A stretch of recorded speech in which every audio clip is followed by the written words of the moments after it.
Le prédateur devient une proie dans les Everglades de Floride alors que des centaines de chasseurs descendent dans le Sunshine State pour rattraper et tuer autant de pitons birmans. Les pitons birmans ont dévasté la faune indigène des Everglades. De nouvelles images des marais de Floride ont révélé quelque chose à quoi personne ne s'attendait et lorsque les scientifiques ont appuyé sur la vidéo de la caméra de suivi, la pièce n'est pas devenue silencieuse à cause de ce qu'ils ont vu. C'est devenu silencieux à cause de ce que cela signifiait. Pendant des années, tout le monde a cru comprendre la fin de cette histoire. Les pitons birmans sont arrivés, les mammifères ont disparu. Les Everglades sont devenues silencieuses, c'était le récit. Un prédateur envahissant a pénétré dans l'un des écosystèmes les plus fragiles d'Amérique du Nord, s'est multiplié dans l'ombre et a dévoré le réseau trophique de bas en haut. Les ratons laveurs ont disparu, les lapins des marais ont disparu, les bobcats se sont effondrés, le marais qui bougeait autrefois avec la vie est devenu immobile. C'est bizarre qu'il les ait autorisés comme animaux de compagnie exotiques, puis ces gens les ont simplement laissés aller dans le marais. Mais les images enregistrées l'année dernière dans la réserve nationale de Big Cypress ont montré quelque chose de différent. Quelque chose que 2 décennies d'enquête sur le terrain de millions de dollars en programme d'élimination de chasse financé par l'État de drones thermiques et de trackers de serpents professionnels n'avaient jamais produit. Signe que le marais changeait tout seul. Pas parce que les humains l'ont réparé, non pas parce que la technologie a finalement gagné, non pas parce que l'invasion a été terminée, mais parce que l'écosystème avait commencé à réagir et cette réponse soulevait une question que personne dans la salle ne pouvait expliquer confortablement.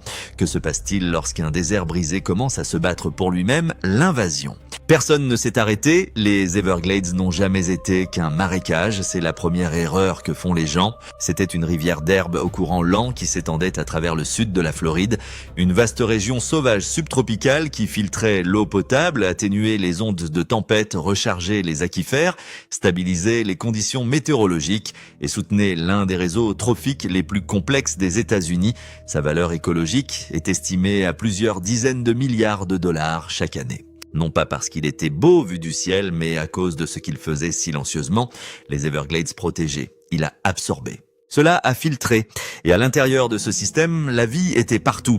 Les échassiers se déplaçaient en grandes bandes sur les graminées, les alligators régnaient sur les chênes, les ratons laveurs, les opossums, les lynx roux, les lapins des marais, les renards, les cerfs de Virginie et les couches de l'écosystème se sont construits depuis des milliers d'années.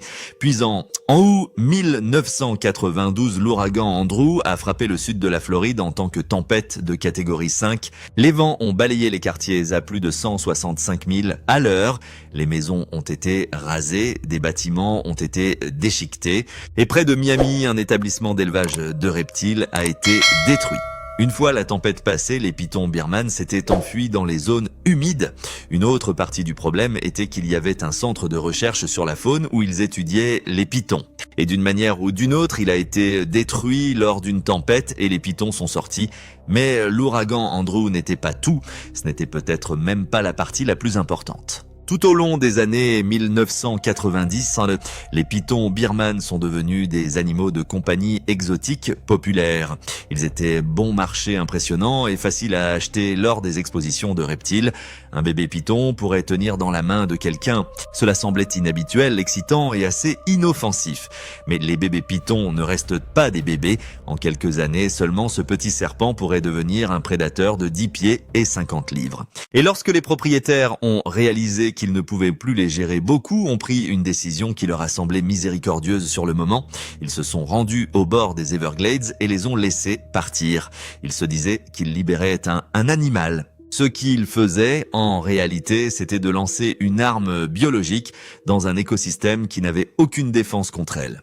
Pendant des années, presque personne ne l'a remarqué. Les pitons se déplaçaient silencieusement dans l'herbe et l'eau. Ils se fondaient dans la boue, disparaissaient sous la végétation et se reproduisaient dans un paysage qui semblait conçu pour eux. Le sud de la Floride leur a fourni de la chaleur, de l'humidité, un abri de l'eau et des animaux indigènes qui n'avaient jamais évolué autour d'un prédateur comme celui-ci. Le python birman équivaut au conçu pour les embuscades. Ses écailles disparaissent face aux herbes mortes et aux eaux sombres. Des fosses de détection de chaleur le long de ses mâchoires détectent les animaux à sang chaud dans l'obscurité totale. Il peut retenir sa respiration sous l'eau pendant de longues périodes. Un raton laveur qui se déplace la nuit ne saura peut-être jamais la présence du serpent tant que les anneaux ne sont pas déjà autour de ses côtes. Ensuite, il y a l'élevage. Une femelle peut pondre jusqu'à 100 œufs en une seule couvée. Sans prédateur naturel contrôlant la population, les chiffres ont grimpé rapidement. Aujourd'hui, les estimations suggèrent qu'il pourrait y avoir entre 100 000 et 300 000 pitons birmans dans le sud de la Floride. Et puis les données sont arrivées. Dans les zones les plus durement touchées, le nombre de ratons laveurs a chuté de plus de 99%. Les opossums étaient en baisse presque aussi loin. Les bobcats avaient chuté de façon spectaculaire. Les lapins et les renards des marais ont disparu fonctionnellement dans certaines zones d'enquête non réduites effacées. Des biologistes qui ont passé leur vie à travailler dans les Everglades ont décrit quelque chose qu'ils avaient du mal à expliquer. Des kilomètres d'habitat où les animaux traversaient autrefois les routes et se déplaçaient dans les broussailles sont désormais vides. Aucun bruissement, aucun mouvement, aucun petit mammifère apparaissant dans les phares. Le marais était toujours vivant. Mais quelque chose d'essentiel en avait été rongé. Les envahisseurs avaient trouvé le paradis.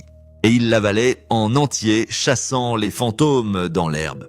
Vu de l'extérieur, la première réaction majeure de la Floride ressemblait presque à un spectacle. Le défi Python, un appel ouvert aux chasseurs pour qu'ils pénètrent dans le marais et éliminent les serpents envahissants. Prise en espèce gros titre caméra couverture annuelle, cela a donné aux gens le sentiment que quelque chose était en train d'être fait.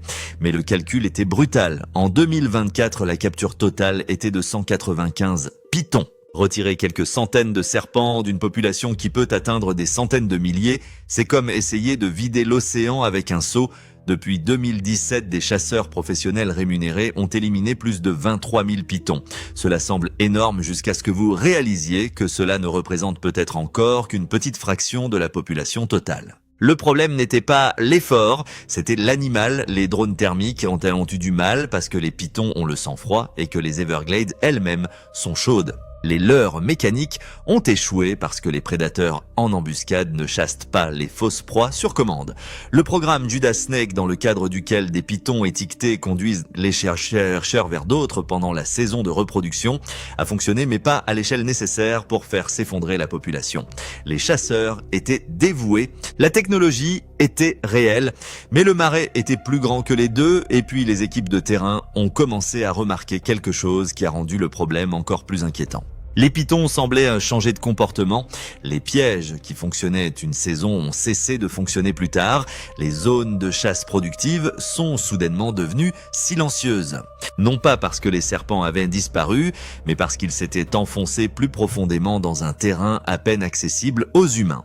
Le docteur Ian Bartoszek et son équipe du Conservancy of Southwest Florida ont documenté les changements dans les schémas de mouvement des pythons au cours de plusieurs saisons. Les serpents n'évitaient pas les humains par accident, ils s'éloignaient de plus en plus des couloirs d'activité humaine. Cela pourrait signifier que des serpents individuels apprenaient, ou cela pourrait signifier que la sélection naturelle faisait quelque chose de plus froid. Les serpents négligents étaient en train d'être éliminés, les plus méfiants ont survécu, et les plus méfiants se sont reproduits. Quoi qu'il en soit, le résultat était le même. Un prédateur au sommet qui était déjà difficile à trouver était de mieux en mieux capable de disparaître.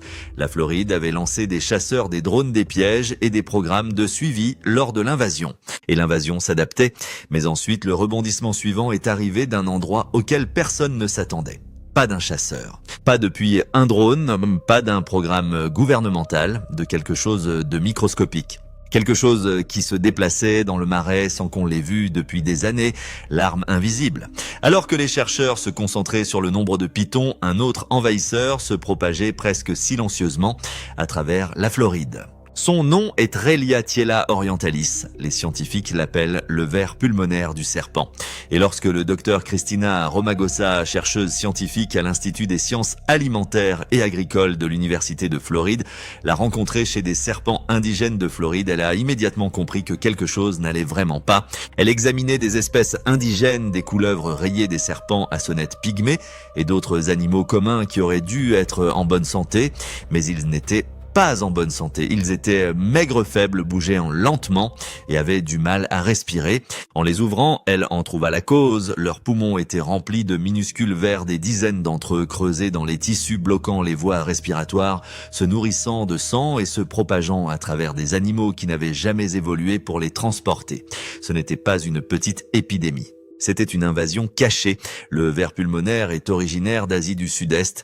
Les pitons birmanes peuvent le transporter car ils ont eu des milliers d'années pour le tolérer. Mais les serpents indigènes de Floride n'avaient pas une telle histoire. La chaîne de transmission est inquiétante. Un python infecté laisse des déchets dans les eaux des marais. Les blattes consomment ces déchets et attrapent des larves de parasites. Les grenouilles mangent les cafards.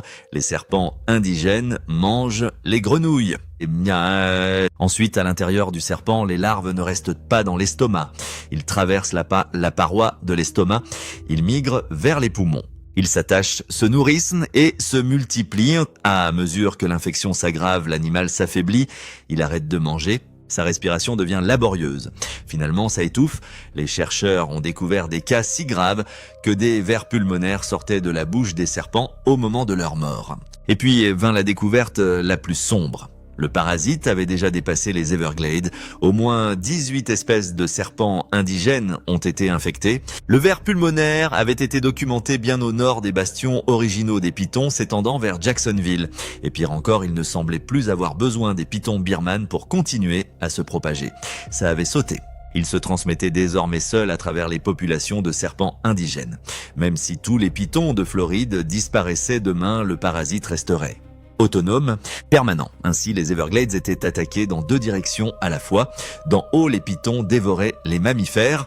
De l'intérieur, les vers pulmonaires endommageaient les reptiles qui maintenaient ensemble le milieu de la chaîne alimentaire.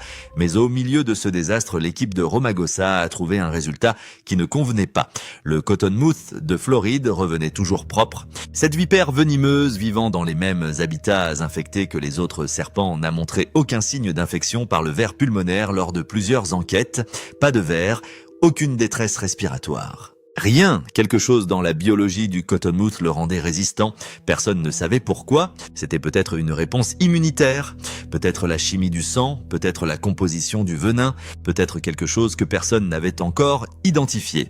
Mais l'implication était énorme. Si un serpent indigène avait déchiffré le code biologique, cette résistance pourrait être la clé pour protéger les autres. Les scientifiques l'ont considéré comme l'une des questions sans réponse les plus urgentes en matière de biologie de la faune sauvage de Floride. Et pendant qu'ils essayaient encore de le comprendre, la Floride a annoncé un plan qui a semblé insensé à presque tous ceux qui l'ont entendu.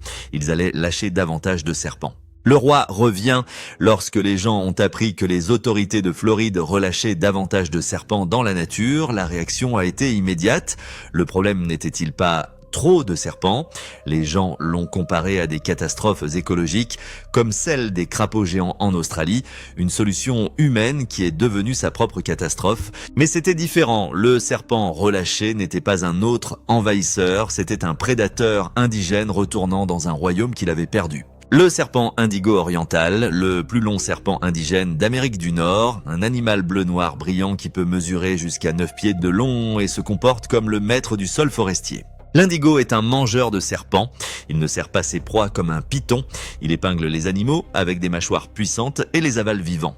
Il est immunisé contre le venin des vipères nord-américaines, des serpents à sonnettes, des cottonmouths et des copperheads. Il les mange sans conséquence. Pendant longtemps, rien sur le sol forestier n'a pu l'arrêter. Mais l'indigo n'a pas disparu parce qu'un autre prédateur l'a vaincu, elle a disparu parce que son habitat a disparu. L'indigo oriental dépend fortement des terriers de tortues gopher pour s'abriter et contrôler la température. Et ces terriers le protègent de la chaleur de la Floride et des coups de froid occasionnels. Mais à mesure que le développement détruisait les forêts de pins à longues feuilles et les habitats de broussailles, les tortues gopher ont décliné. Et quand les tortues disparaissaient, les indigos disparaissaient avec elle. En 1978, les serpents indigos de l'Est avaient disparu du nord de la Floride. Pendant des décennies, les groupes de conservation ont travaillé en silence pour inverser cette perte. Ils ont élevé des indigos en captivité, restauré l'habitat du pin des marais, réintroduit des tortues gophers et préparé des zones protégées comme la réserve des falaises et des ravins d'Apalachicola. Les serpents auraient ainsi la structure écologique dont ils avaient besoin pour survivre. Puis fin 2023, une caméra de suivi a capturé les images que les chercheurs attendaient depuis un demi-siècle. Deux petits nouveau-nés indigos de l'Est se déplaçant dans les sous-bois. Animaux non relâchés nés dans la nature. Les premiers indigos de l'Est nés à l'état sauvage dans le nord de la Floride depuis environ 50 ans.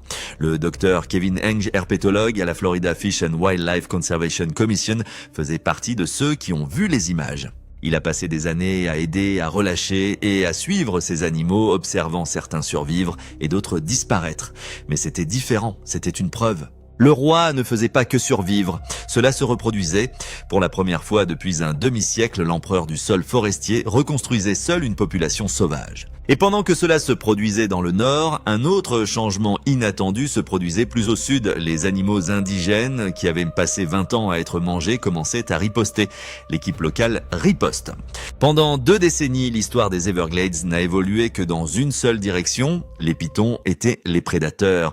La faune indigène a été la victime. L'invasion s'est propagée. Les mammifères ont disparu, le réseau alimentaire s'est effondré. Ensuite, l'équipe de Bartoszek a capté un signal émetteur provenant d'un python birman nommé Loki dans la réserve nationale de Big Cypress. Loki pesait environ 50 livres. Les équipes de terrain le suivaient depuis des semaines. Lorsqu'ils suivirent le signal jusqu'à sa source, ils ne trouvèrent pas de serpent vivant. Ils ont trouvé une carcasse. La tête du python avait été arrachée. Une caméra de suivi à proximité a enregistré la rencontre. Le tueur était un lynx roux. Un lynx roux indigène pesant environ 25 livres, soit environ la moitié de la taille du serpent qu'il a tué. Il avait traqué le python, trouvé l'ouverture, attaqué à angle droit et gagné. Selon des personnes familières avec les images, Bartoszek les a regardées et s'est tu. Il a ensuite voulu que toutes les caméras à proximité soient vérifiées immédiatement. Parce qu'il ne s'agissait pas d'un simple événement étrange, des rapports provenant de tout le sud de la Floride avaient commencé à montrer que d'autres prédateurs indigènes interagissaient avec les pythons de nouvelles manières, des alligators tendant une embuscade à des serpents plus petits. Une panthère de Floride filmée en train d'abattre un python de taille moyenne dans l'herbe assis, prédateurs indigènes apprenant où le python était vulnérable. Après un repas copieux, lors des traversées d'eau, lors des moments d'exposition, lors des brèves interruptions, ou même un parfait prédateur en embuscade n'était pas tout à fait prêt. Cela ne veut pas dire que les pythons perdent. Ils gagnent toujours en chiffres. Un lynx roux ne peut pas réparer 20 ans d'effondrement, mais la dynamique a changé. Il ne s'agit plus d'un pur massacre à sens unique. Pour la première fois, cela ressemble à une guerre. Et les guerres peuvent déclencher des moments que personne n'avait prédits, ce qui ramène tout aux images qui ont commencé l'histoire, car le marais se dirige désormais vers une collision que personne n'a jamais documentée. La population indigo orientale se propage, les serpents sauvages commencent à se développer depuis leur habitat restauré dans le nord de la Floride. Dans le même temps, les pythons birmans se sont déplacés vers le nord, suivant les cours d'eau, le réchauffement des températures et les corridors d'habitat connectés. Leur gamme se rapproche, personne ne sait exactement quand ils se rencontreront, mais finalement ils le feront. Un indigo oriental, rapide et agressif, immunisé contre le venin, a évolué pour chasser d'autres serpents, face à un python birman qui peut peser plus de 40 livres. La stratégie de l'indigo n'est pas la taille, c'est la vitesse, la force de la mâchoire, la pression, le refus de lâcher prise. Il a fallu des serpents à sonnette, il a fallu des bouches de coton, mais il n'a jamais rencontré quelque chose qui ressemble à un python birman adulte. Personne n'a documenté ce combat. Et puis vient la possibilité la plus sombre. Le ver pulmonaire se déplace également vers le nord. Si l'indigo oriental s'étend sur un territoire infecté, avant que les scientifiques ne comprennent s'il présente une résistance, s'il pourrait tomber directement dans un piège biologique. Le parasite qui s'est déjà propagé chez au moins 18 espèces de serpents indigènes pourrait atteindre ce que les défenseurs de l'environnement espèrent contribuer à rétablir l'équilibre. 50 ans de travaux de restauration pourraient se heurter à un parasite que personne ne sait comment arrêter. C'est la véritable conséquence révélée par les caméras. pas la victoire. Pas d'effondrement, quelque chose d'étrange, un écosystème endommagé à la recherche d'un nouvel équilibre entre un géant envahissant, un parasite microscopique, un prédateur indigène revenant d'une quasi-extinction et des animaux locaux qui apprennent enfin à riposter. Les lynx roux apprennent, le roi se reproduit, le cottonmouth porte peut-être un indice, et le marais, après 20 ans de silence, n'est plus passif. Mais personne ne sait qui gagne. L'indigo oriental arrive-t-il à temps? Peut-il défier le python sur son propre terrain? Le ver pulmonaire l'atteint-il en premier? La résistance de Cottonmouth débloque-t-elle une réponse? Les lynx roux, les panthères et les alligators apprennent-ils assez vite pour compter? Personne n'a encore ces réponses. Et c'est ce qui rend les images de Floride si extraordinaire. Pour la première fois en 2 décennies de lent effondrement, la fin n'est plus certaine. Les Everglades sont toujours blessés. L'invasion est toujours réelle, le parasite continue de se propager. Mais le marais a recommencé à bouger et le prochain chapitre pourrait être le plus violent, le plus imprévisible et le plus important à ce jour. Déposez votre prédiction dans les commentaires. Qui survit à cette bataille? L'envahisseur, le parasite, le roi ou l'équipe locale? Abonnez-vous maintenant car le marais a plus à nous montrer. Et cette histoire ne fait que commencer.